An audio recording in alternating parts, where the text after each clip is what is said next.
It's quite an amazing, treatment option. It's something new that's only been around for about 5 years or so. And the difference about Suboxone is that it treats the withdrawal symptoms, but at the same time blocks the opioid receptors to new opiates coming into the system.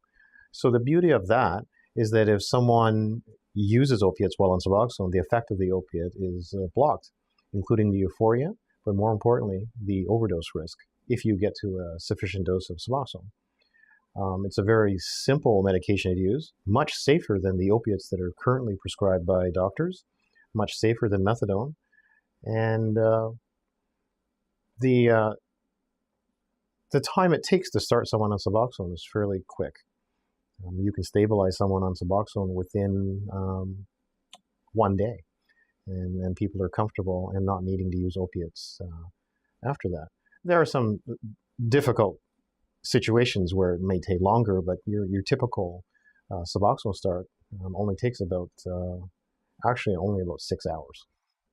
Suboxone is safer because it is a blocker of the opioid receptor. And so it has a ceiling effect to it. So if you take more and more and more Suboxone, there's only so many receptors to block, and the excess just has no effect. Whereas other medications like, say, fentanyl or methadone or morphine or any opiate, the more you take, the more effect you get, to the level of respiratory depression and cardiac arrest. So that is the overdose risk of opiates. You lose that effect. You don't have that effect with Suboxone, which makes it imminently more safer. We're better at treating opiate use disorder than we were 5 years ago because of the availability of Suboxone.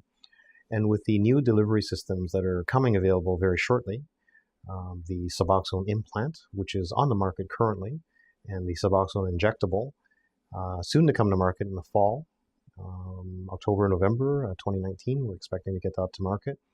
It gives us different delivery options where it's not so dependent on patients to take their medications every day, visit the pharmacy on a regular basis, where it takes the adherence to treatment out of the hands of motivation or a whim or a bad day.